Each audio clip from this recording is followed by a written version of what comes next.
क्योंकि बहुत लंबे समय तक सघन पढ़ाई करनी पड़ती है और मन को एकाग्र रखना होता है।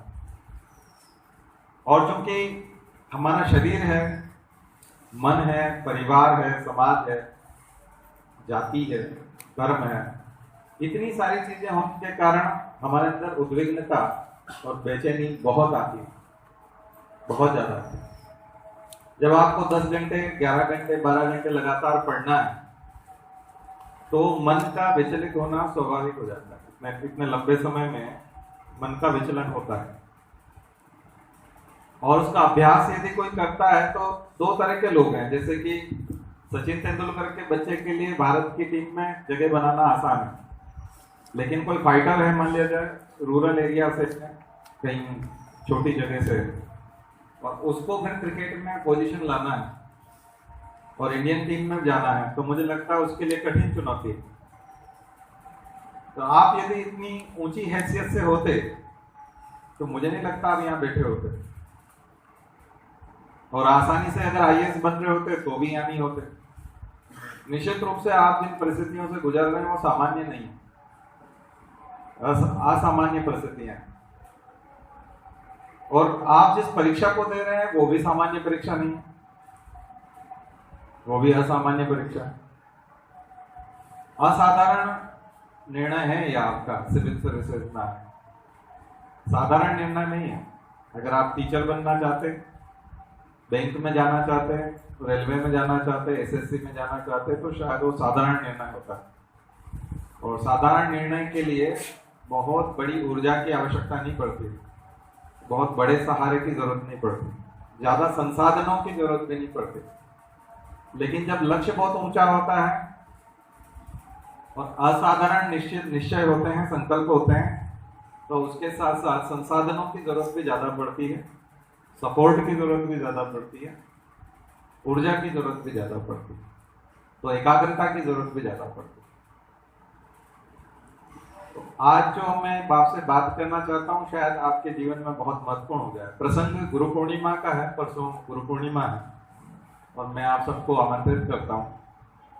और आमंत्रण के साथ साथ एक संदेश ये है कि उसमें जरूर आना, बल्कि ज्यादा लोगों को लेकर आना। अपने साथी जो इस परीक्षा के लिए नहीं आते उनको भी लेकर आना, और हो सके तो परिवार वालों को लेकर आना कि हम कैसी जगह पे जाते हैं, उनको भी दिखाना। जिनके परिवार वाले यहाँ मौजूद हैं वो अपने परिवार वालों को लेकर आए। मैं उसको संकल्प दिवस के रूप में भी बना दूंगा। मैं आपके लिए एक स्पेशल संकल्प बना दूंगा जो भगवान के सामने हम लोग एक दीप यज्ञ के माध्यम से एक संकल्प लें। दीप यज्ञ बड़ा मजेदार प्रक्रम है, कोई भी धर्म वाला शामिल हो सकता है। मुसलमान भी दिया जलाता है और जैन भी जलाते हैं जो मंदिर मार्गी होते हैं, और जो बौद्ध धर्म वाले हैं वो भी जलाते हैं, सिख धर्म वाले भी जलाते हैं, लगभग सभी धर्म वाले दिया जलाते हैं। तो दीप यज्ञ के माध्यम से हम बात करेंगे। तो यहाँ के प्रक्रम से जुड़िए, ये बहुत बड़ी महासत्ता है।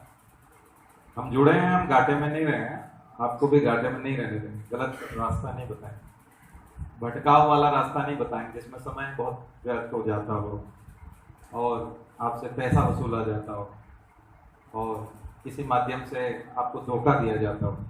आप कई संगठन ऐसे हैं भारत में, सामाजिक संगठन है, धार्मिक संगठन है, बाद में आप ठगा हुआ सा महसूस करेंगे कि कहीं आप गलत फंस गए, आपको धोखा दिया गया। यहाँ ऐसा नहीं, और ऐसा कभी होता हुआ दिखे तो हमको जरूर बताइएगा, हम ठीक करेंगे। हम यहाँ हैं इसीलिए, ठीक है। तो ये आपको खुला जो है निमंत्रण इसलिए है कि उसमें आइएगा, वो स्पेशल क्लास में कन्वर्ट कर देंगे हम उसको। कोशिश करेंगे कि बहुत सारी बातें आपसे उस दिन के संकल्प के बारे में करें, और वो निर्माण दिवस के रूप में है। तो और भी जो लोग जाना चाहते हैं वो चले जाए, जिनको हमारी बात समझ में आ रही वो ना तो हमारे काम के हैं, आपका काम का तो मैं हो सकता हूँ, किसी न किसी रूप में मैं आपके काम आ सकता हूँ, लेकिन आप हमारे कई काम के नहीं है। तो आप में से जिसके मन में अगर ऐसा लग रहा है कि ये चल क्या रहा है, मैं तो बहुत बड़ी संभावना के बारे में बात कर रहा हूँ और शायद जीवन का बहुत महत्वपूर्ण दिन भी हो सकता है, लेकिन अगर आपके समझ में नहीं आ रहा है, ये बीच में से जो उठ करके जाते हैं ना 5 मिनट में डिसाइड कर लेते हैं कि ये रिजेक्ट करना हुआ, ये हमारी इंसल्ट है, तो अभी उठ के चले जाएं। क्योंकि ये जो हम जो बात जिसकी कर रहे हैं कि इतना लंबा सफर है, ये शायद आपको समझ में नहीं आएगा, तो आप आईएएस के लिए बने भी नहीं है। आप आईएएस के लिए नहीं बने तो यहाँ क्यों आते हैं? हम तो उन्हीं को बनाना चाहते हैं, और जिनको बनाना चाहते हैं उसके अंदर समाज सेवा और राष्ट्रभक्ति भी देखना चाहते हैं। अगर समाज सेवा राष्ट्रभक्ति नहीं है तो हम एक राक्षस क्यों तैयार करें? जो समाज को नोचने के लिए गिद्ध क्यों तैयार करें? हमको क्या बाज और गिद्ध तैयार करने जो वहां जाकर के, ये तो हजारों लाखों की संख्या में पहले ही मौजूद है। 1000 की लिस्ट निकलेगी तो मुझे लगता है कि उसमें 8-10 लोग 15 लोग ढंग के घुसने चाहिए, हमारे बीच से जाने चाहिए, जिनमें एक भावना हो, एक दर्द हो, समाज के प्रति संवेदना हो, और वो कुछ काम करें। हम तो इससे परिपूर्ण हैं, इसीलिए आपके बीच में हैं। हमारे अंदर तो यही सब कूट कूट के भरा हुआ है और इस मिशन नहीं भरा है। तो यदि आप अगर उस तरह की चीजें नहीं समझते, मुझे नहीं लगता कि हमने तो जीवन का उद्देश्य बनाया हुआ है। एक प्रसंग था चाणक्य और चंद्रगुप्त के बीच का। जब चाणक्य उसकी माँ से अनुमति लेने जाते हैं कि इसको मैं ले जाना चाहता हूँ तक्षशिला, आपने देखा होगा सीरियल, नहीं तो यूट्यूब पे जाके देखना। वो उसकी माँ से बोलता है कि माँ, तुम्हारा स्वार्थ जो है मेरे स्वार्थ के सामने तुच्छ है, तुम्हारा स्वार्थ छोटा है, ये तुम्हारा पुत्र जरूर है, तो तुमने जन्म इसको अवश्य दिया है, लेकिन तुम्हारा स्वार्थ छोटा है। तुम अपने परिवार के पालन के लिए इसे चाहते हो, लेकिन मैं राष्ट्र निर्माण के लिए इसे चाहता हूं, और मैं इसे अपने गर्भ में धारण कर चुका हूं। अब मैं इसका निर्माण करके रहूंगा, वो राष्ट्र के लिए निर्माण होगा। तो ये इस स्तर की बातचीत होती है। ये स्तर होता है समर्पण, ये स्तर होता है तो फिर ज्ञान आता है, तो फिर निखार आता है, तब चमत्कारिक परिणाम आते हैं।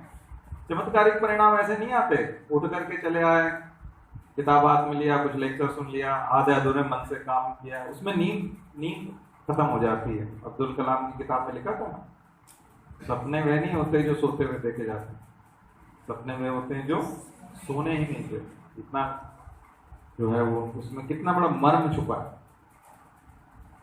ऐसे सपने देखने की जरूरत पड़ती है जिससे नींद ना आए। तो ये बातें नहीं होती, इसको जीवन में धारण करना होता है, और ये अवसर विशेष में एक ऊर्जा निकलती है। जिस अवसर पर हम आपको निमंत्रित करते हैं वो ऊर्जावान अवसर है। तो गुरु पूर्णिमा कहते हैं, गुरु के प्रति समर्पण की बात है। हम यहाँ गुरु उनके लिए कह रहे हैं जिनके प्रति हमने समर्पण किया, और उनके उद्देश्य जो है वो सामान्य उद्देश्य नहीं है। लेकिन आप सबको मैं बात इसलिए बोल रहा हूं कि अगर आप में थोड़ी सी भी उर्वरता होगी, आपका मस्तिष्क थोड़ा सा भी फर्टाइल होगा, गणित के सवाल करने के लिए फर्टाइल नहीं, ह्यूमैनिटी के प्रति संवेदनशीलता के संबंध में थोड़ा सा फर्टाइल होगा, तो मुझे लगता है कि जो है अंकुरण हो जाएगा, जर्मिनेशन कहीं कहीं होगा। लेकिन अगर वो बंजर है, बैरन लैंड है और फर्टाइल नहीं है, तो हमारे काम का भी नहीं है। आप कितना अच्छा कपड़ा पहनते हैं, कितना अच्छा जूता पहनते हैं, कितने अच्छे सुंदर दिखते हैं, हमको कोई लेना देना नहीं है उससे, बकवास है हमारे लिए। आप किसी काम के नहीं है। अब मर जाएंगे तो गाड़ दिए जाएंगे, जला दिए जाएंगे, तो कितना आपका मूल्य होगा आप समझ सकते हैं। शरीर का कोई मूल्य नहीं है, विचारों का मूल्य है, संवेदनाओं का मूल्य है। आप जब तक देश के और समाज के काम के नहीं है तो हमारे काम के भी नहीं है। तो हम ऐसी जमीन में क्यों खेती करें, हम ऐसी जमीन को क्यों सींचें? वो तो मूर्ख किसान होगा, तो मूर्ख किसान तो नहीं है। ये हम आपसे जो बात कर रहे हैं वो उस स्तर की बातचीत है। और सतगुरु कबीर साहब का एक भजन होता है जिसमें वो कहते हैं, सुनता है गुरु ज्ञानी, सुना हुआ आपने कभी, कुमार गंधर्व भी गाते हैं और प्रहलाद सिंह टिपाणियां गाते हैं, और भी बहुत सारे भजन गायक गाते हैं उसको, सुनता है गुरु ज्ञानी।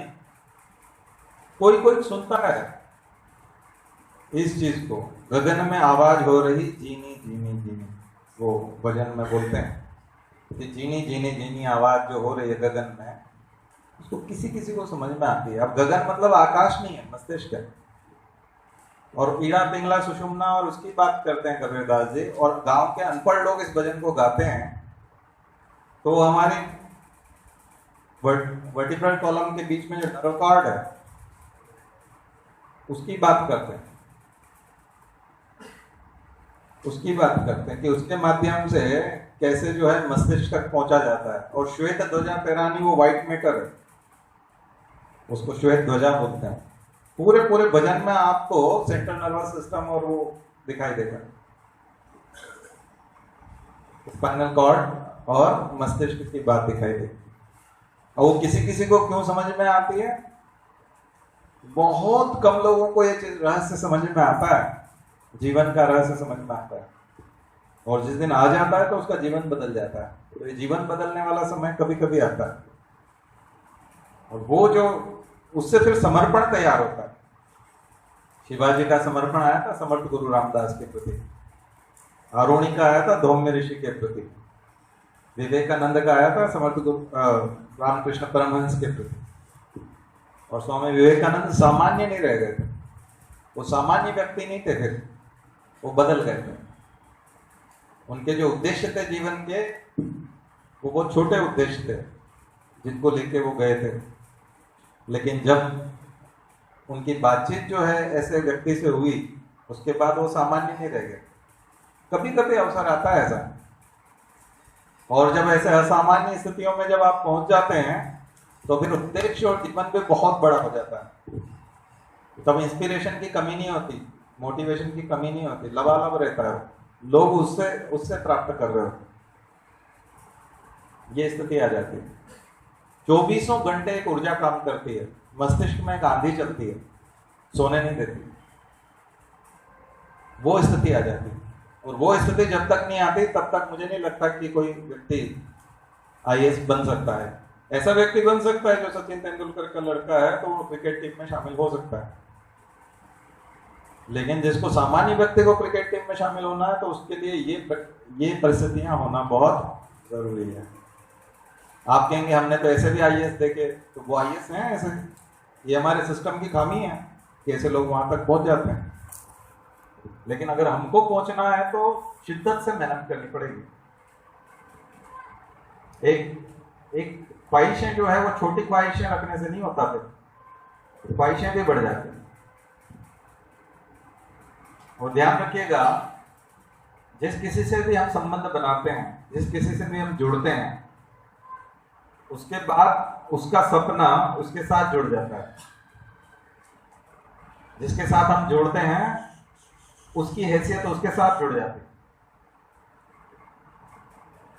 हम अगर किसी ऐसी कंपनी से जुड़ते हैं जिसकी हैसियत बहुत बड़ी है तो हमारी हैसियत भी बढ़ जाती है। और जब लड़की शादी करके जाती है और ससुराल में उसका बहुत बड़ी हैसियत वाला होता है तो अपने आप उसकी हैसियत बढ़ जाती है, जुड़ जाता है।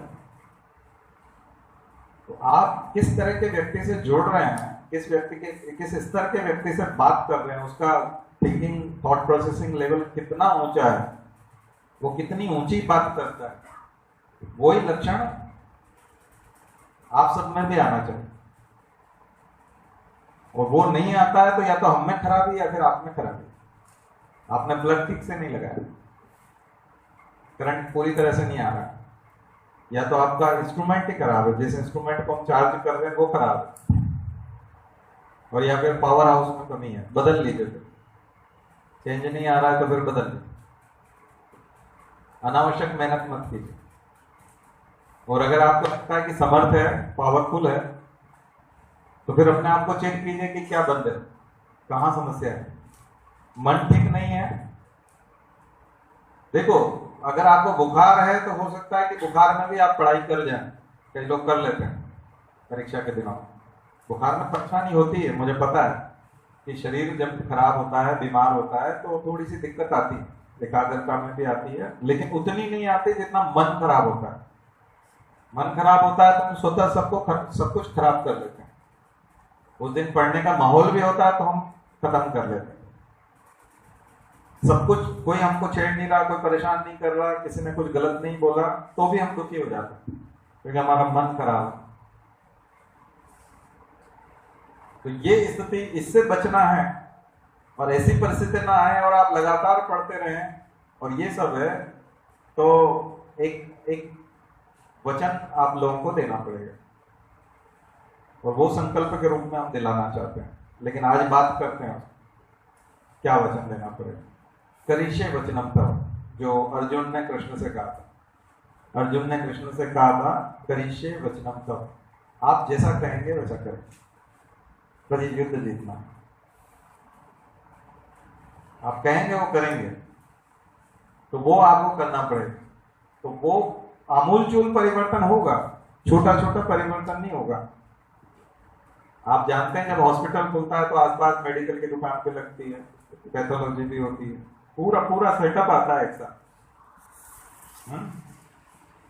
जांच कहाँ कराएंगे, तो हॉस्पिटल के साथ में सब चीजें आ जाती है कि नहीं। जहाँ पे भी नया हॉस्पिटल खुलता है आसपास मेडिकल की दुकानें खुलने लगती हैं, पैथोलॉजी लैब आ जाती है, इक्विपमेंट मिलने लगते हैं, सर्जिकल की दुकान खुल जाती है।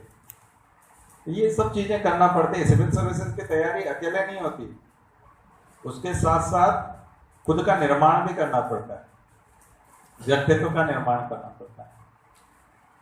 खुद का व्यक्तित्व बदल जाता है, और व्यक्तित्व बदलने के लिए सबसे पहले विचार बदलना पड़ता है, सोचने का तरीका बदलना पड़ता है। हमने आपको कहा था कि जब विचार बदलते हैं, सोचने का तरीका बदलता है, तो स्वभाव बदलता है, और स्वभाव में बदलता है, स्वभाव और आदतें जब बदलती है तो फिर कर्म बदल जाता है। सद्विचार से सद्व्यवहार आता है, और सद्व्यवहार से सत्कर्म होता है। विचार व्यवहार में बदलते हैं, व्यवहार फिर कर्म में बदलता है, और सत्कर्म के सत्परिणाम आते हैं। परिणाम कैसे होते हैं? अच्छे परिणाम होते हैं। और यदि दुर्विचार है तो दुर्व्यवहार होगा, और दुष्कर्म होगा, और दुष्परिणाम आएंगे। सब में दू लग जाएगा। जहां सत लग रहा है वहां दू लग जाएगा। दुर्विचार, ये बहुत अच्छा फिलोसॉफिकल ऐसे भी है ठीक है, पूछा हुआ है यूपीएससी। दुर्विचार, दुर्व्यवहार, दुष्कर्म एंड दुष्परिणाम। तो हमको अगर सत्परिणाम चाहिए तो सद विचार से शुरू करना पड़ेगा, अच्छे विचारों से शुरू करना पड़ेगा। अब ऐसा कभी नहीं होता कि आप बबूल बोएंगे तो आम निकल आएगा, ऐसा कभी नहीं होता, ये होता नहीं है। हम कल्पना करें कि ऐसा हो जाएगा तो ये सपना है। सपने में और हकीकत में फर्क होता है, बहुत अंतर होता है। तो हमें सपना नहीं देखना चाहिए। हकीकत में कुछ करना है तो अपने अंदर बदलाव करना पड़ेगा, और बदलाव नहीं करेंगे तो कुछ बनेंगे नहीं। दिखेंगे हम, ऐसा दिखेगा कि हम कुछ कर रहे हैं, लेकिन होगा कुछ नहीं। करते हुए दिखना अलग है और वाकई में करना अलग है। कोचिंग में आते रहना, पढ़ते हुए दिखना, और पढ़ाई करके सफलता प्राप्त करने में बहुत अंतर है। अगर 5 लोग भी आप हमारी बात आपको लग जाए, 5 लोगों को, मुझे लगता है कि ज्यादा फर्टाइल लैंड में बात कर रहा हूं, ज्यादा हाई लेवल की फर्टिलिटी पे मैं बात कर रहा हूं, तो इसके रिजल्ट और ज्यादा आएंगे। लेकिन 5 लोग भी निकल आए तो ये बहुत बड़ा काम हो जाएगा। कई जगह पर ये ढांचा तैयार होता है, कुछ खेत के मूल्य बहुत ज्यादा होते हैं। आपने देखा होगा कि एग्रीकल्चरल लैंड का मूल्य बहुत ज्यादा होता है। क्यों होता है? क्योंकि बहुत फर्टाइल लैंड है, उसके आसपास रिसोर्सेज बहुत होते हैं, इरिगेशन का पूरा सेटअप होता है, बहुत सारी चीजें उसके सपोर्ट में होती है। इस वजह से उसका मूल्य ज्यादा होता है। अगर ऐसी कोई लैंड होती है तो उसकी बात अलग है, लेकिन सामान्य भूमि को उर्वरा भूमि के रूप में कन्वर्ट करना मुझे लगता है कि बड़ा पुरुषार्थ है, बड़ा काम। और अगर ये आप वाकई में जमीन होते और मिट्टी का खेत होते या कुछ होते तो हम शारीरिक परिश्रम करते, मजदूर लगाते, लेकिन आप जीवंत हैं, आप लिविंग हैं, आप खेत नहीं है। इसलिए प्रयास आपको स्वयं को करना होगा। सपोर्ट हम कर सकते हैं, लेकिन प्रयास आपको करना पड़ेगा। पूरा इतिहास भरा पड़ा है समर्पण से। समर्पण करना पड़ेगा किताबों के प्रति। हम जो है होमवर्क देते हैं आपको उसके प्रति, तब जाकर के सफलता है। और ये समर्पण आप क्यों करेंगे? विश्वास रखना पड़ेगा। होमवर्क के प्रति भी श्रद्धा रखनी पड़ेगी, विश्वास रखना पड़ेगा। कि हाँ ये काम का है, ये हमें जिता सकता है। तो श्रद्धा और समर्पण से फिर बात बनेगी, विश्वास। श्रद्धा और विश्वास की बात जो आपने सुनी होगी, तो कालिदास ने जब शुरुआत की अभिज्ञान शाकुंतलम की, तो उसकी जो भूमिका है अभिज्ञान शाकुंतलम की, उसमें वो लिखते हैं भवानी शंकरो वंदे श्रद्धा विश्वास रूपेण। हालांकि उनका जो श्लोक है पूरा वो थोड़ा सा कठिन है। वागर्ता देव संप्रक्तो वागर्त प्रतिपत्तये भवानी शंकरो वंदे श्रद्धा विश्वास रूपेण। उन्होंने भवानी और शंकर को ईश्वर नहीं माना, उन्होंने भवानी और शंकर को श्रद्धा और विश्वास माना। उन्होंने कहा वागर्त प्रतिपत्तये, वागर्ता देव संप्रक्तो। जिस प्रकार शब्द और अर्थ एक दूसरे से मिले हुए हैं और एक दूसरे के प्रति समर्पित हैं, जैसे ही हम बोलते हैं कि अच्छा, अच्छा का मतलब बहुत जो सुखद होता है, अच्छा लगता है, तो अच्छा का जो अर्थ है वो उसी में छुपा हुआ है, हम निकाल नहीं सकते, उसको अलग नहीं कर सकते। किसी भी शब्द में से आप उसके अर्थ को अलग नहीं कर सकते। कालिदास की कल्पना देखिए, अभिज्ञान शाकुंतलम शुरुआत कर रहे हैं तो क्या बोल रहे हैं कि जो शब्द है वो अर्थ के साथ चिपका हुआ है, जुड़ा हुआ है, और वो जुड़ाव इतना जबरदस्त है, जॉइंट इतना जबरदस्त है कि वो अलग नहीं हो सकता और एक दूसरे के प्रति समर्पित है, शब्द अर्थ के प्रति और अर्थ शब्द के प्रति। ऐसे भवानी शंकर की मैं वंदना करता हूं। अब आ रहा समझ? उन्होंने तुलना किसके साथ की? शब्द और अर्थ के साथ, और कहा कि ऐसे भवानी शंकर की मैं वंदना करता हूं जो श्रद्धा विश्वास के रूप में मौजूद है, श्रद्धा और विश्वास के रूप में मौजूद है। उनकी इसी पंक्ति से बहुत सारे लोग ऐसा मानते हैं कि कालिदास जो थे वो उज्जैनी के थे और महाकाल के बारे में बात करते हैं। समझ में आया? ये जो वंदना है किसकी वंदना है? एक तरह से महाकाल की। तो ये समर्पण जो है वो इस लेवल का समर्पण जब आ जाता है तो फिर आप अलग नहीं रहते, और आपको जो प्रेरणा है वो निरंतर मिलती है, कंटिन्यूअस मिलती है। इतिहास में उठा के देखेंगे ऐसी ऐसी चीजें हुई है, चमत्कार हुए हैं।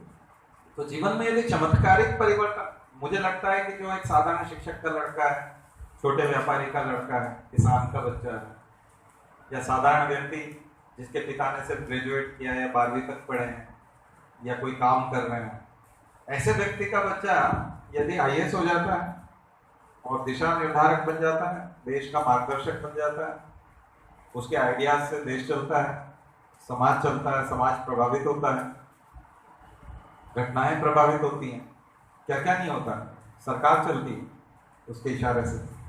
अगर इस स्थिति में उनका लड़का पहुंच जाए तो मुझे लगता है एक चमत्कार, आज के जमाने में इसको चमत्कार माना जाना चाहिए।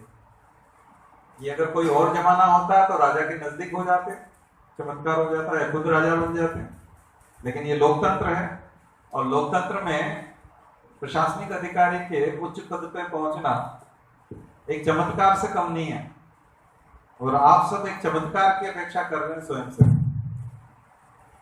और चमत्कारों की अपेक्षा कमजोर मन से, कमजोर समर्पण से, कमजोर आस्था और विश्वास से, कमजोर श्रद्धा विश्वास से संभव है। उच्च स्तरीय श्रद्धा विश्वास चाहिए। श्रद्धा विश्वास का स्तर कैसा होना चाहिए? उच्च होना चाहिए। समर्पण भी उच्च स्तर का होना चाहिए। किताबों के प्रति भी समर्पण, शिक्षक के द्वारा कही गई बात का भी समर्पण, क्या बात कही गई है, और अध्ययन करने के समय के प्रति समर्पण, यहां तक कि खान पान के प्रति समर्पण, विचारों के प्रति समर्पण, पूरे आचार व्यवहार के साथ में समर्पण, और आपका हर हिस्सा आपको प्रभावित करता है। अगर आप प्राणायाम करते हैं, आप योगा करते हैं, आप चिंतन करते हैं, आपके साथ संगीत सुनते हैं, कभी कभी अगर आपके जीवन में सौभाग्य मिला और आपने अच्छी किताबें पढ़ी और जीवन में आप अच्छे स्तर पर कहीं पहुंचे, और अगर आपको अच्छा संगीत सुनने को मिला और कभी क्लासिकल इंस्ट्रूमेंटल समझ में आने लगा या वोकल समझ में आने लगा या जीवन के और किसी मोड़ पर आपको अच्छा साहित्य पढ़ने को मिला, ऐसा साहित्य जो प्रेरणा देता है, तब आपको लगेगा कि आपने अभी तक का जीवन गंवा दिया, धूल में मिल गया, मिट्टी में मिल गया, पता नहीं कहाँ थे अभी तक की जिंदगी में क्या कर रहे थे, नरक जैसी जिंदगी थी, पूरा समय हमने खराब करके रख दिया। अगर ये स्थितियां आपके जीवन में सौभाग्यशाली कभी आई तो आपको बहुत पछतावा होगा और तब तक बहुत देर हो चुकी होगी। यकीन मानिए कि जब आप किसी अच्छे वातावरण में आते हैं, अच्छी संगति में आते हैं और बाहर का जो एटमॉस्फेयर आपको दिख रहा है और जो गंदगी और जो कचरापन दिख रहा है, उसमें ना तो उचित और चयनित प्रकार का संगीत है, ना वैसा साहित्य है, ना वैसी बातचीत है, ना वैसी संगति है, ना वैसे दोस्त हैं, सब कुछ मटिया मेट कर देने वाला है। और बार बार जो उपभोक्तावादी समाज वाले बोलते हैं कि जीवन एक बार मिलता है, उसको बहुत अच्छे से जीना चाहिए, तो मैं भी यही बात आपसे कहने वाला हूँ कि जीवन एक ही बार मिलता है, उसको बहुत अच्छे से जीना चाहिए, उसके बहुत अच्छे परिणाम सामने आने चाहिए। और बहुत अच्छे परिणाम के लिए कुछ ऊंचे उद्देश्य और संकल्प जो है वो आपको उठाने चाहिए।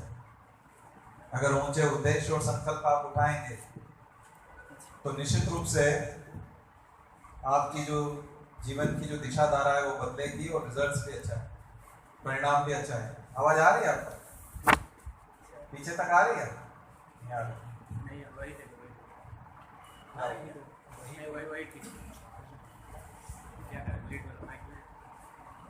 तो अब आप, मुझे लगता है कि एक तो संडे को आना चाहेंगे, ठीक है, हम लोग द्वितीय के करेंगे, एक संकल्प आपको दिलाएंगे, वो आप ही के लिए होगा, दूसरे लोग आएंगे उनके लिए वो नहीं होगा, वो हम सिविल सर्विसेज की तैयारी करने वाले लोगों के लिए एक संकल्प बनाएंगे। और संकल्प जब लेते हैं तो हम बंध जाते हैं, बिना संकल्पों के हम लोग समझौता कर लेते हैं, ठीक है, संकल्प उठाते हैं। अलार्म भरना भी एक कॉन्ट्रैक्ट है ना, एक समझौता है, कॉन्ट्रैक्ट करते हैं ना हम लोग घड़ी के साथ या मोबाइल के साथ में कॉन्ट्रैक्ट करते हैं कि मैं अलार्म भर रहा हूं, तुमको उठाना है, फिर वो उठाता है। तो निर्जीव चीजें तो अपना काम पूरा करती हैं, लेकिन जो सजीव होते हैं वो अकल लगा लेते हैं, जिनमें अकल होती है। और वो अगर आपका इंस्ट्रूमेंट होता तो बात, आप इंस्ट्रूमेंट होते तो आप उठ के काम करते। अलार्म के साथ में किसी रोबोट को या और किसी चीज को ज्वाइन करेंगे तो मुझे लगता है कि वो, या दो मोबाइल आप एक साथ रख दीजिए, दोनों पे 4:20 का अलार्म लगाइए, तो 4:20 पे दोनों अलार्म एक साथ बजेंगे। लेकिन हमारा सिंक्रोनाइजेशन ठीक नहीं है, क्योंकि हमारे पास अपना विवेक है, बुद्धि है, और हम वो लगा लेते हैं, इसको अपनी अकल लगाना बोलते हैं। अपनी अकल जैसे लगाई कि आपका संकल्प फिर 6 बज जाता है या 7 बज जाता है, और फिर जो उद्देश्य है वो पूरे नहीं होते, होता है ना। यही सिस्टम जो है हमारे होमवर्क के साथ है, हमारी पढ़ाई के साथ है, कि हम जो संकल्प लेते हैं उसमें कहीं अपनी अकल तो नहीं लगाते। पढ़ाई करने के लिए जो हमने तय किया होता है कि 10 घंटे, तो कहीं 1 घंटे पढ़ाई करते हैं, 2 घंटे ये भी जोड़ देते हैं। तो ये सब समझौते जो हम करते हैं कमजोर मन से होते हैं, जब संकल्प नहीं होते और जब विश्वास नहीं होता। आप लोग, जो लोग इस बात को, मैंने जब बात की, अगर इसको आप लाइट ले रहे हैं, मुस्कुरा रहे हैं, आपको लगता है कि बहुत सरल बात है या मजेदार बात है या कोई अच्छा इंस्पिरेशनल मोटिवेशनल कोई लेक्चर है, स्पीच है, और अगर आप इसको दिल पे नहीं ले, अगर मैंने दिल पे नहीं लिया होता जनसेवा को, तो मैं यहाँ होता है। इसके लिए मुझे अपना डीजल जला के आना पड़ता है, इतने ट्रैफिक में से निकल के आना पड़ता है। कई बार मैं अपना काम करना चाहता हूँ, मैं गुरुवार शुक्रवार का टाइम किसी को नहीं देता, रिश्तेदारों को भी नहीं देता, किसी को भी नहीं देता। कोई भी महत्वपूर्ण काम होता है, मैं 2 दिन छोड़ के, दिल्ली जाना है, मैं घर जाना है, किसी कार्यक्रम में जाना है, ये 2 दिन छोड़ करके जाता हूँ। अगर इसको हमने दिल से नहीं लिया होता तो हम आपको नहीं पढ़ा रहे, तो बहुत दिल से लेना पड़ा। इसको इतना जरूरी मानना पड़ा कि जीवन का अमूल्य अंग है हमारा, हम इसको निभाएंगे। और ये संकल्प है और मन से लिया गया संकल्प है। इसलिए हर गुरुवार शुक्रवार को हम कितनी भी परेशानी हो, कोई भी परिस्थिति हो, आपके बीच होते हैं। और जबकि हमको क्या मिल रहा है इससे? आर्थिक रूप से देखें तो नुकसान। हम लोग 2012 में जब मैं आया था तब मैंने एक साल में 1.5 करोड़ रुपया कमाया। अभी मैं 20 लाख रुपए कमाता हूँ साल भर में। 2012 में जब मैं ये क्लास नहीं चलाता था तब मेरी इनकम 1.5 करोड़ हुई थी। अगले साल ज्यादा हुई थी, 1 करोड़ 60 लाख हुई थी। लेकिन मैंने इलेक्शन ले लिया, चुनाव में खर्च कर दिए सब पैसे, जनता की सेवा के लिए कर दिए, विज्ञापन दे दिया। वोट तो उतने नहीं मिले लेकिन अच्छा लगा, अच्छा एक्सपीरियंस था। हमारे पिताजी का बहुत मनोरंजन हुआ। दिन भर लोग मिलने आते थे, ये करते थे। उनको 65 साल की उम्र में हमने एक अच्छा सुखद एहसास कराया, अच्छा लगता। तो ये सब चीजें हुई। तो उसके बाद कुछ पेरेंट्स थे जो हमारे पास बच्चों को भेजते थे पढ़ने के लिए, तो उन्होंने थोड़ा सा हमसे मोह भंग कर लिया कि ये क्या पता, चुनाव तो लड़ते हैं तुम्हारे सर, क्या पढ़ाएंगे। मतलब चुनाव लड़ने वाले की इमेज तो वैसे ही खराब है, यानी वो पढ़ा नहीं सकता, वो IAS का कैसे पढ़ा सकता है। तो बहुत बुरी हालत हो गई उस समय में। फिर हम लोग स्ट्रगल करने लगे।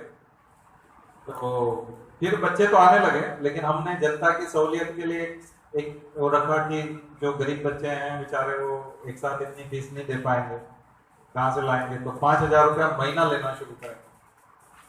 तो लोगों ने जो है उसको बहुत लाइट ले लिया और हम डूब गए, बर्बाद हो गए।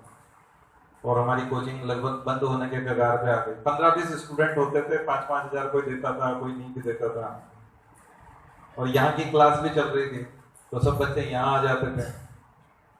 तो दरअसल हम लोगों को ये क्लास जो है वो कोई हमको आर्थिक रूप से मदद नहीं करती है, ये हमारा संकल्प है, मन है। ठीक है, आर्थिक रूप से तो हम तब मजबूत थे जब हम सेवा नहीं कर रहे थे, सेवा का भाव नहीं था, कुछ कम करने का भाव नहीं था, तब हम बहुत मजबूत थे। फिर क्या मजबूरी है हमारी? ये हमारी मजबूरी नहीं है, ये हमारी आध्यात्मिक साधना है जो हमको यहाँ से मिली है। ये हमारे गुरु ने सिखाया हमको कि दूसरों के लिए जीना चाहिए। हम जो गीत गाते थे वो ऐसे गीत गाते थे। मैं गायक था शांति कुंज का। तो जब हम जाते थे तो हमारे गीत होते थे, औरों के हित जो जीता है, औरों के हित जो मरता है, उसका हर आंसू रामायण, प्रत्येक कर्म ही गीता है। ऐसी चीजें होती थी।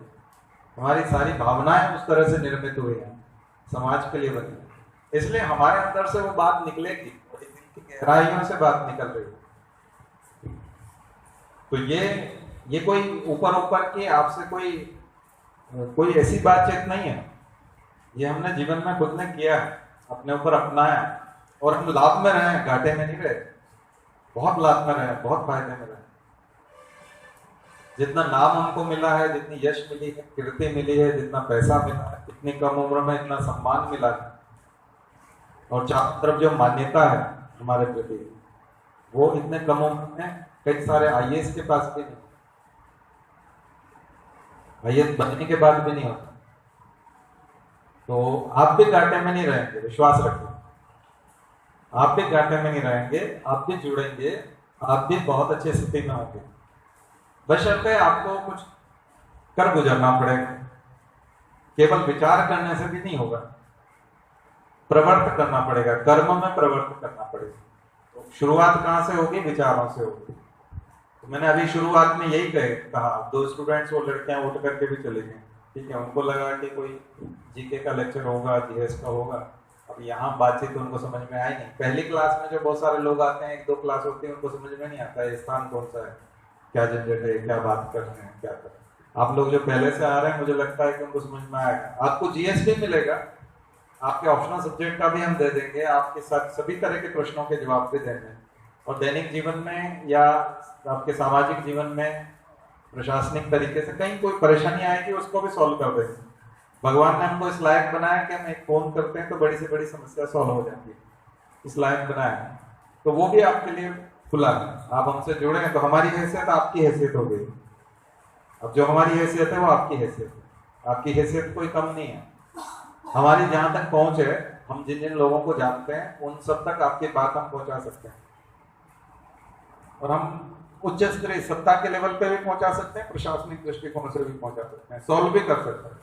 कई तरीके हैं हमारे पास, थ्रू प्रॉपर चैनल से भी जा सकते हैं, उल्टे तरीके से भी जा सकते हैं, है ना, एकदम आक्रामक तरीका भी है, सब तरह के तरीके हैं।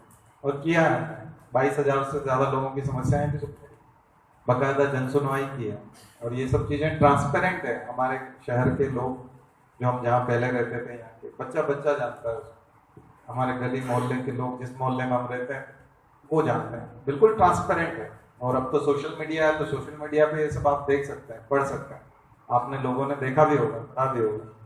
ये सब चीजें जो है, इतना सक्षम अगर जीवन बनाना चाहते हैं तो थोड़ा सा प्रयास तो करना पड़ेगा, मेहनत करना पड़ेगी, समर्पण लाना पड़ेगा। तो अब ये तो बात मैंने लाना पड़ेगा, करना पड़ेगा, ये होगा वो होगा, ये सब बताया। अब करना क्या है उस पर, वास्तव में क्या करना पड़ेगा? केवल विचार बदलने से और हम अच्छा विचार करने लग जाएंगे और लोग हमारी तारीफ करने लग जाएंगे कि आप अच्छा सोचते हैं, क्या उससे बात हो जाएगी?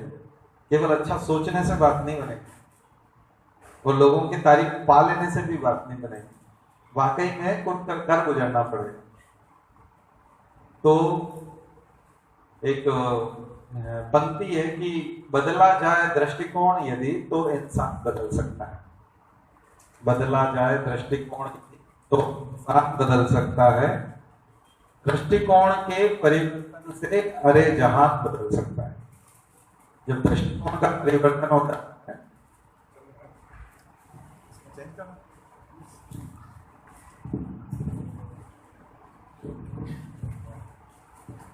तो दृष्टिकोण के परिवर्तन से अरे जहां बदल सकता है। इसमें एक बहुत अच्छी पंक्ति आती है, कुछ भी नहीं असंभव होता।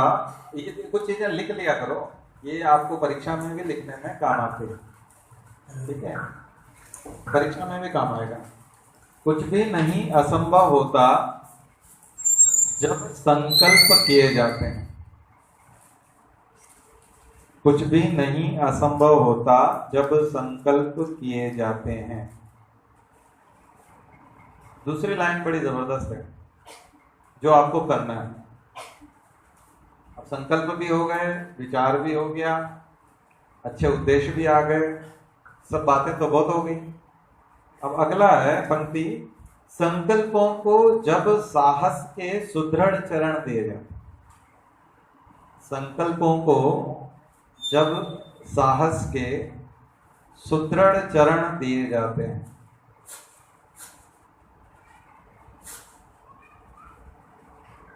अब समझ में आ गया ना? अब साहस करने की जरूरत है। अब जो करना है वो क्या है? साहस है। अब साहस किस चीज का करना है? किताब के पास बैठने का साहस, 12 घंटे बैठने का साहस करना, रोज नए नए रिकॉर्ड बनाना, खुद को शाबाशी देनी, वो साहस का काम है। अब कर्म जो होता है वो साहस से होता है। विचार बिना साहस के हो सकते हैं। विचार तो आप भावनाओं में बह करके कर सकते हैं। देशभक्ति की फिल्म देख करके तो सेना में जाने का भाव आ सकता है, सेना में जाने का विचार आ सकता है कि हम भी सेना में जाएंगे। 15 अगस्त 26 जनवरी को विचार खूब आता है, ठीक है, लेकिन कर्म में क्यों नहीं हो पाता? कर्म में ऐसे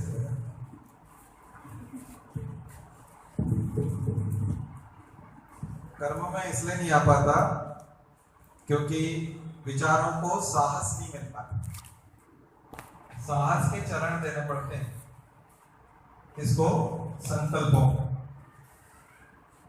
और वो साहस जो होता है वो कर्म होता है, कर्म में उतरना पड़ता है। तो साहस किस किस चीज का करना है?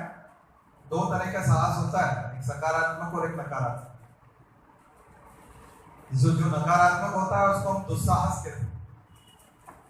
दुस्साहस नाम सुना है? तो सिविल सर्विसेज की परीक्षाओं को पार करना है तो दुस्साहस भी करना पड़ता है, दोनों तरह के साहस करना पड़ता है, गलत वाला साहस भी करना पड़ता है। दुस्साहस कहाँ करना पड़ता है? उस व्यक्ति को सबक सिखाने के लिए करना पड़ता है जो हमारे लिए बाधा डाल रहा है, जो हमारे रोड़ा है, हमारी सफलता में अड़चन है। अड़चन कैसे होती है?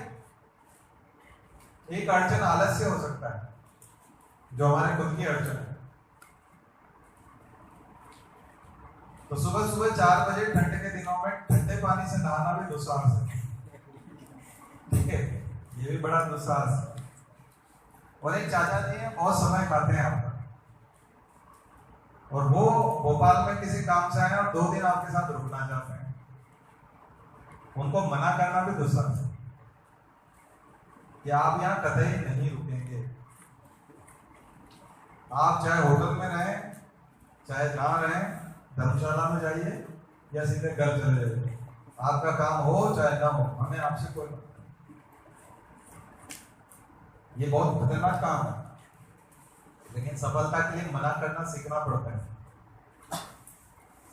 ठीक है। ये भी दुस्साहस है, ठंडे पानी से नहाना भी दुस्साहस है, और ऐसे चाचा जी को मना करना भी दुस्साहस है, पर बहुत जरूरी है। ये अगर नहीं करेंगे तो आप सफल नहीं होंगे, ध्यान रखिए। और वही चाचा जी, मतलब मैं गया था वहां, देख के आया था, पढ़ता नहीं था। अगर आप नहीं बने तो आपकी जान खा जाए, जबकि आप उनके कारण नहीं बन पाए, लेकिन वो अपने ऊपर नहीं लेंगे, वो आपको दोषी ठहराएंगे, ठीक है। ये करिए, सबके यहाँ होता है, एक ना एक तो होगा, ईश्वर ने दिया है सबको लड़ने के लिए।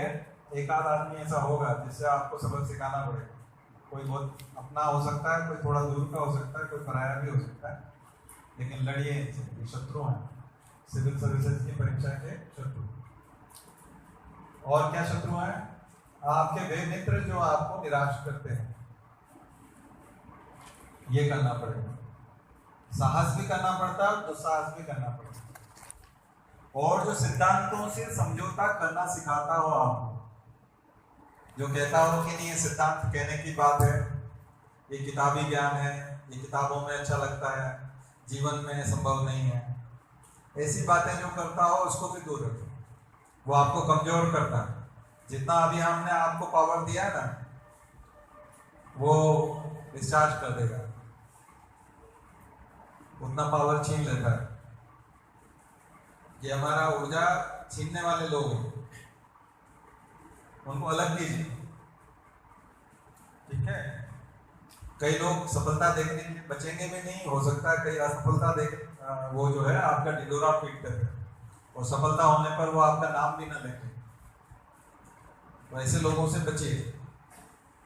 फिर क्या करना पड़ेगा? दो तरह की चीज हो गई, साहस और दुस्साहस, और फिर पढ़ाई करने का साहस भी, जो हमने बताया 12 घंटे बैठने का साहस। आज 12 घंटे बैठे हैं तो कल 10 मिनट बढ़ाइए, आधा घंटा बढ़ाइए, कोशिश कीजिए, बढ़ जाएगा, 16 घंटे 17 घंटे तक पहुंच जाएगा, इजीली पहुंच जाता है, कोई सर दर्द नहीं होता। शरीर को जैसी आदत डालेंगे वैसा हो जाएगा। बायोलॉजिकली हमारा जो मस्तिष्क है वो बहुत सशक्त है, बहुत मजबूत है, हमने उसका उपयोग किया नहीं है। मस्तिष्क की क्षमताएं अपरिमित है, असीम संभावनाएं इसके अंदर मौजूद है। समस्या क्या है? उसका उपयोग नहीं करते, इसका रफ यूज करने की जरूरत है, रफ यूज करना पड़ता है इसका। जितना ज्यादा रफ यूज करेंगे आप, जितना बेरहमी से मस्तिष्क का उपयोग करेंगे, वो उतना फ्रूटफुल होगा, उतना परिणामदायक होता है। हम इस पे दया करते हैं, बेचारा थक गया हो गया, इसको रेस्ट। मस्तिष्क पे बहुत दया करते हैं। और मैंने बताया ना, हमारा परिवेश में लोग भी यही कहते हैं कि ज्यादा पढ़ने से पागल हो जाते, ठीक है। अब बहुत पढ़ लिया, बंद कर दो, ज्यादा पढ़ोगे तो पागल हो जाओ। हमने देखा एक था, वो धर्मेंद्र को देखा नहीं था कैसे पढ़ता था, फिर वो उदाहरण देखा, वो उनका लड़का मिश्रा जी का, वो लोग पागल हो गया। अच्छा, देखा नहीं, बहुत पढ़ता था, चश्मा लग गया था उसके, अब पागल है। ऐसे ऐसे उदाहरण लाएंगे लोग, लेकिन आप उनके चक्कर में मत पड़ना। जितना रफ यूज करेंगे उतना काम का मस्तिष्क है। इसको अगर ढिलाई दी तो ये बेकार हो जाएगा। हमारा मस्तिष्क जो ईश्वर ने बनाया है बहुत शानदार रचना है, जबरदस्त है। इसकी इतनी क्षमता है कि इतने न्यूरॉन्स हैं, सब प्रसुप्त अवस्था में, उनको जगाने की जरूरत है। काम आप कंपार्टमेंट बना सकते हैं मस्तिष्क में, बहुत सारे कंपार्टमेंट। साइंस टेक्नोलॉजी का एक कंपार्टमेंट बन सकता है अच्छा से, और उसको इतना भरा जा सकता है, उसके बारे में बहुत सारी चीजें बताई जा सकती है। मस्तिष्क को जितनी ज्यादा चीजें सुनाएंगे, जितनी ज्यादा चीजें दिखाएंगे, और जितनी ज्यादा अक्षर पढ़ के अंदर डालेंगे आप, उतना सशक्त बनेगा। उस पर दया मत कीजिए। और मैंने आपको प्रयोग करने के लिए कहा था, अपने आप को बात कर लीजिए। एक फिलोसॉफिकल एक एक्सपेरिमेंट है जिसमें खुद को शरीर से अलग करने की बात कही है। हमने कहा था कि आप मैनेजर बन जाइए, मास्टर बन जाइए, और उसको ऑर्डर दीजिए कि आपको ये करना है। आउटपुट लीजिए, जो आप उसको खिलाते हैं उसको काउंट कीजिए। आपको इतना खिलाया गया, आपने इतना काम किया। शरीर को इतना हमने खिलाया, इतना सुलाया, इतनी नींद दी, इतना कंफर्ट रखा, बुखार आया तो टेबलेट दी। तुम्हारा कितना ख्याल करते हैं। नहीं, तुम क्या करते हो? सो जाते, पढ़ते। बात करिए ना उससे कि अगली बार बीमार हो गए कोई टेबलेट नहीं दी जाएगी, बुखार में तपते रहे, हम नहीं जानते, पनिशमेंट मिलेगा। तो फिर देखिए कैसे शरीर काम नहीं करता, कैसे याद नहीं करता। शरीर तो साधन है ना, शरीर के माध्यम से ही तो हम याद करेंगे। पढ़ाई मेमोरी कैसे आएगी? बायोलॉजी में जाएंगे तो मेमोरी भी प्रोटीन है। हमने बताया था प्रोटीन सिंथेसिस होता है, तो अमीनो एसिड से जब प्रोटीन सिंथेसिस होता है तो उसको स्मरण शक्ति कहते हैं, मेमोरी कहते हैं। मेमोरी प्रोटीन होती है। और भूल जाना मतलब प्रोटीन का फिर से डिसोशिएट हो जाना, एमिनो एसिड में बदल जाना। जैसे ही कोई प्रोटीन अमीनो एसिड में बदल गया, मेमोरी प्रोटीन बदल गया, तो आप भूल गए, अब याद नहीं आता। और जब तक वो प्रोटीन बना रहता है तब तक वो स्मरण शक्ति रहती है। इसलिए तो आप ब्रेन टॉनिक खाते हैं। तो ब्रेन टॉनिक क्या है? ब्रेन टॉनिक जो है वो एमिनो एसिड्स है, रॉ मटेरियल है। आप जितने भी ब्रेन टॉनिक खाते हैं वो प्रोटीन होते हैं। देखिए, आप ड्राई फ्रूट्स को ब्रेन टॉनिक मानते हैं ना हम लोग। ड्राई फ्रूट्स क्या होते हैं? प्रोटीन होते हैं, रिच प्रोटीन होता है। तो रिच प्रोटीन को ब्रेन टॉनिक क्यों मानते हैं? क्योंकि वो प्रोटीन डिसोशिएट होकर के एमिनो एसिड में बदलते हैं, और वो एमिनो एसिड रॉ मटेरियल का काम करते हैं मेमोरी के लिए। तो जब रॉ मटेरियल पर्याप्त मात्रा में होगा, जैसे आप 10 मजदूर लगा लें रोटी बनाने के लिए, लेकिन आपके पास बेलन पर्याप्त नहीं है, आपको आटा पर्याप्त नहीं है, चूल्हे पर्याप्त नहीं है, तवा पर्याप्त नहीं है, तो उतनी स्पीड से उतने रोटी और वो सब नहीं बन पाएंगे, प्रोडक्ट नहीं बन पाएगा, चाहे बनाने वाले ज्यादा हो। तो इसलिए आपको ब्रेन टॉनिक खाने की सलाह इसलिए दी जाती है, प्रोटीन वाला फूड खाने की सलाह इसलिए दी जाती है कि आप अगर 12 घंटे पढ़ रहे हैं और आपके पास अमीनो एसिड ढूंढा जा रहा है कि प्रोटीन हमको बनाना है, लेकिन अमीनो एसिड मौजूद नहीं है, तो फिर प्रोटीन कैसे बनेगा? प्रोटीन सिंथेसिस नहीं हो पाएगा। तो आप जो प्रोटीन खाते हैं उसका प्रोटियोलाइसिस होगा, और फिर वो अमीनो एसिड में बदलेंगे, और वो अमीनो एसिड रॉ मटेरियल के तौर पे साइटोप्लाज्म में बिखरे हुए होंगे। तब जब आपकी बॉडी राइबोसोम में प्रोटीन सिंथेसिस करेगी, ट्रांसलेशन करेगी, तब उसको रॉ मटेरियल इजी एक्सेस में मिलेगा। और आसान पहुंच में जब रॉ मटेरियल होगा तो जल्दी प्रोटीन बनने लग जाएगा। और प्रोटीन की स्टेबिलिटी के लिए और सस्टेनेबिलिटी के लिए भी प्रोटीन्स होती हैं, उनको एसएसबी प्रोटीन्स कहते हैं। क्या बोलते हैं? SSB protein. जो आपने कभी कोई बायोलॉजी पढ़ा हो, डीएनए का रेप्लिकेशन पढ़ा हो, तो उसमें भी एसएसबी प्रोटीन काम करती है, जो स्टेबिलिटी की प्रोटीन कही जाती है। वो कौन सी प्रोटीन है? Stability protein. यानी कोई स्ट्रक्चर तैयार हो गया सेल में, तो उसको स्टेबिलिटी देना, स्थायित्व देना। अब आपको याद लंबे समय तक रहे, उसके लिए आपकी प्रोटीन स्थायी रूप से प्रोटीन होना चाहिए। अगर वो अनस्टेबल प्रोटीन है तो फिर तुरंत डिसोशिएट हो जाएगा, और इतना डिसोसिएशन इतना फास्ट होगा तो आप भूल जाएंगे। तो दो तरह से होता है, एक तो रिपीटेशन से होता है, हम बार बार प्रोटीन इतनी बना दें। जैसे हमारे घरों में कई बार नीचे की रोटी जो है वो खराब हो जाती है, तो नीचे की रोटी खाई नहीं जाती लेकिन बनाई जाती है, उस नाम से बनाई जाती है कि नीचे रखी जाएगी, और उसके ऊपर की रोटियां खाई जाती हैं। कई बार ऊपर की रोटी भी खराब हो जाती है, अगर जल्दी से ढक्कन बंद कर दिया जाए तो भाप के कारण ऊपर की रोटी भी खाने लायक नहीं रहती, और बिल्कुल नीचे वाली रोटी भी खाने लायक नहीं रहती, बीच की रोटियां खाई जाती हैं, तो वो एक्स्ट्रा होती है। तो आप यदि 2 बार में भूल जाते हैं तो 4 बार पढ़िए, वो समझ में आ रहा है? 4 बार पढ़ने से एक्स्ट्रा प्रोटीन बनेगी, और वो ऊपर भी पड़ी रहेंगी और नीचे भी रहेंगी, और बीच का प्रोटीन जो है वो आपका काम का हिस्सा परीक्षा तक पड़ा रहेगा। तो समझ में आ रहा है? ये करना पड़ता है। तो ये प्रोटीन है, इमोशंस भी प्रोटीन है, मैंने बताया था। इसलिए घर परिवार के सदस्यों के जैसे इमोशंस होते हैं वो हमारे भी होते हैं। परिवार के संस्कार का मतलब यही होता है। अगर किसी माँ में बच्चे के प्रति मातृत्व की भावना ज्यादा है तो मैटरनल इमोशन उसके अंदर ज्यादा है, तो ये मैटरनल इमोशंस प्रोटीन है। ये ह्यूमन जीनोम प्रोजेक्ट में तय हुआ था, 2000 में रिसर्च हुई, तब ये आया कि मैटरनल अफेक्शन जो है ये भी एक प्रोटीन है।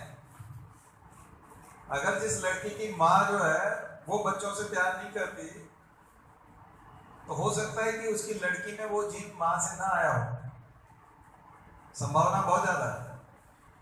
इसलिए कई बार शादी ब्याह में परिवार देखे जाते हैं कि परिवार के लोग कैसे, अगर लड़की की माँ ही खराब है और वही बच्चों से प्यार नहीं करती या छोटे बच्चों से नफरत सिखाती है या इस प्रकार की, तो निश्चित रूप से उसकी बच्ची में भी वो गुण जो है वो होंगे। पिता अगर धूर्त और बदमाश है तो बच्चे के भी धूर्त बदमाश होने की संभावना ज्यादा है। ये लक्षण है। कभी कभी वो स्किप कर जाते हैं कुछ चीजें, क्योंकि वो एक जनरेशन से दूसरी जनरेशन में ट्रांसफर होते हैं। डोमिनेंट जीन्स है, रिसेसिव जीन्स, तो वो कहानी फिर कभी बताएं, मेंडल के लॉ में मिलता है। ठीक है, तो इस चीज को समझिएगा। ये जीवन जो है पूरा का पूरा एक मॉलिक्यूलर बायोलॉजी के सिद्धांत पे काम करता है। हम लोग को प्रत्यक्ष तौर पे ये चीज समझ में नहीं आती। मैं जितनी बात आपसे कर रहा था वो भी साइंटिफिक है, जो समर्पण की बात थी, श्रद्धा की बात थी, विश्वास की बात थी, क्योंकि बायोलॉजिकल साइंसेस में इसको प्रोटीन कहते हैं। ये प्रोटीन है। हम लोगों को गरीब को देख करके दया आती कि नहीं आती, ये भी एक प्रोटीन है। भाव संवेदना भी प्रोटीन होती है, और इस प्रोटीन की बहुत कमी हो गई है, पूरी दुनिया में कमी हो गई। क्यों हो गई है? क्योंकि हमने सेंसिटिविटी को खो दिया है। बार बार याद करने से प्रोटीन स्थायित्व आ जाता है, और बार बार हिंसक दृश्य को देखने के बाद भी दया नहीं आने से फिर दया आना बंद हो जाता है। आ रहा समझ? रिपीटेशन करने की बात कर रहे हैं ना हम लोग, तो हमने निर्दयता को इतना जिया है और इतना देखा है कि अब हम निर्दयी हो गए सभी लोगों। इसी वजह से भाव संवेदनाओं को जागरण के लिए फिर स्पेशल फोर्स में आना पड़ेगा आपको। एक बार आईपीएस बन गए, आईएएस बन गए, तो फिर केंद्र सरकार भाव संवेदना जगाने का एक शिविर लगाएगी, कैंप करेगी आपके लिए 7 दिन का। ठीक है, भारत सरकार ने भी कैंप किए हैं, संवेदना जागरण के शिविर आईएएस आईपीएस के लिए लगाते हैं। वो एकेडमी या प्रशासन अकादमी में भी लगते हैं। मैंने भी देखा, एक बार पुलिस वालों के लिए लगाया था, तो हम लोगों ने तो उसमें वो नहीं थे हम लोग, लेकिन इन पुलिस वालों के लिए लगाया था। टीआई और जो होते हैं ना थानेदार इंचार्ज, तो उसमें वो लिखा हुआ था, बैनर लिखा हुआ था बाहर। मैंने कहा ये कौन सा अभी चल रहा है, प्रशिक्षण कौन सा है? तो बोल रहे हैं कि वो संवेदना जागरण शिविर। हमने कहा कि ये क्या है? ये दरअसल पुलिस वालों में संवेदनाएं खत्म हो गई, तो उनको जगाने के लिए अलग से एक शिविर लगाया है। सरकार चलाती है शिविर, क्योंकि वो जानते नहीं कि प्रोटीन समझना है क्या है, प्रोटीन है। और इसकी प्रैक्टिस इतनी खत्म हो गई कि एमिनो एसिड से हम उस प्रोटीन से फिर दूसरी चीज बनाने लगे, क्योंकि परंपरा में अब वो प्रोटीन वहां काम नहीं आती, तो वो एमिनो एसिड दूसरी तरफ यूज होने लगता है, माल बनाने में लगता है। ठीक है, और प्रोटीन दूसरी तरफ चला गया या मसल बिल्डिंग करने लग जाता है। प्रोटीन तो प्रोटीन है, या तो आप उससे इमोशंस बना लें, नॉलेज बढ़ा लें, या फिर अपनी मसल बिल्ड जिस चीज की प्रैक्टिस करते हैं, जिम में किस चीज की प्रैक्टिस होती है, मसल्स बिल्डिंग की प्रैक्टिस होती है। आप 7 दिन तक जिम की प्रैक्टिस बंद कर दीजिए, आपका मसल लूज हो जाएगा, वो एमिनो एसिड में बदल जाएगा, प्रोटीन खत्म हो गया आपका मसल्स।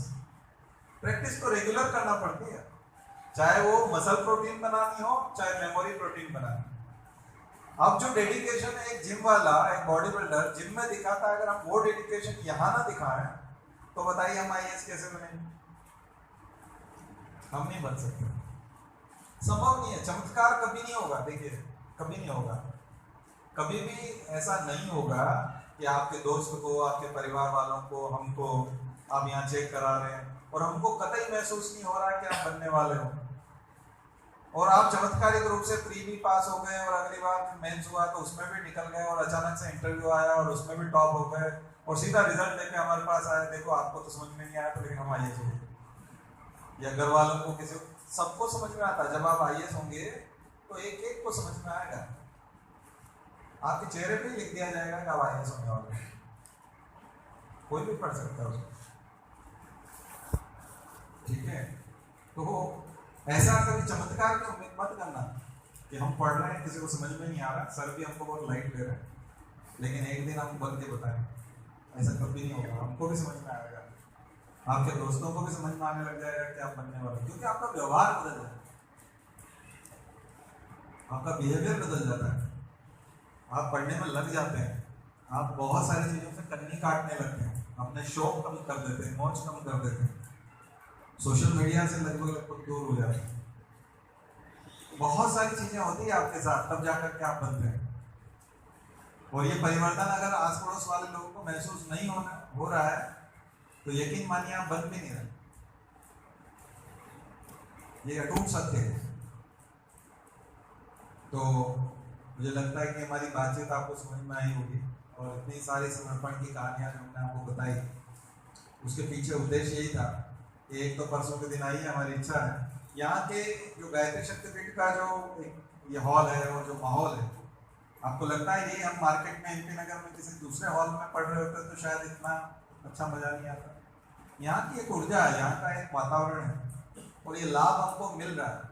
और यहाँ के जो परिजन हैं और जो भी यहाँ के कार्यकर्ता हैं, वो लोग भी कई लोगों की आलोचनाओं को सहन करते हैं। बाहर के कई लोग नहीं चाहते कि यहाँ ऐसी क्लास चले। यहीं के संगठन के कई सारे लोग सीनियर होंगे जो इसको बेफिजूल मानते हैं, उनको लगता बकवास चीज है, क्या मतलब यहाँ पार्किंग में लोग भीड़ लग जाती है, हमको गाड़ी रखने की जगह नहीं मिलती, यहाँ पंखा चलता रहता है और ट्यूबलाइट चलती है, बिल आता है, क्या झंझट है, ये लोग कोई पैसा तो देते हैं। कई लोगों को आपत्ति है, उसके बावजूद वो लड़ झगड़ करके इस क्लास को यहाँ चलवा रहे हैं। तो हम लोगों की ये ड्यूटी बनती है कि गुरु पूर्णिमा के कार्यक्रम में हम सब उपस्थिति दिखाएं, अपने दोस्तों को भी लेके आए, अपने परिवार वालों को लेकर आए, और उस दिन जो है सिद्ध करें कि हम केवल उपयोग करने के लिए नहीं आते, इस हॉल का उपयोग करने के लिए नहीं आते, यहाँ केवल कक्षा के लिए नहीं आते, हम इस मिशन को भी समझना चाहते हैं, गुरु जी के संदेश को समझना चाहते हैं। और खास करके गुरु पूर्णिमा पर्व पर, गुरु तो सबसे बड़ी चीज है, और आप गुरु पूर्णिमा में इन्हीं गुरु जी को माने ये जरूरी नहीं है, आप वाहे गुरु को मानते हैं उनका भी ध्यान कर सकते हैं, आप अपना कोई इष्टदेव मानते हैं, गुरु मानते हैं किसी को, गुरु कबीरदास जी को मानते हैं, आप उनका ध्यान कर सकते हैं। लेकिन आइए ध्यान किसी का भी कर लेना, लेकिन मेरी इज्जत भी अब आपके हाथ में, मैं वादा करके नहीं, ठीक है। उनसे बोल के आया कि नहीं सब लोग आएंगे, वो बोले नहीं आते नहीं कोई, हमने कहा नहीं आएंगे, हमारी बात मानेंगे। अब हम आपकी बात मान के हर बार आते हैं, हर गुरुवार शुक्रवार को आते हैं, एक बार आप हमारे भी आ जाए।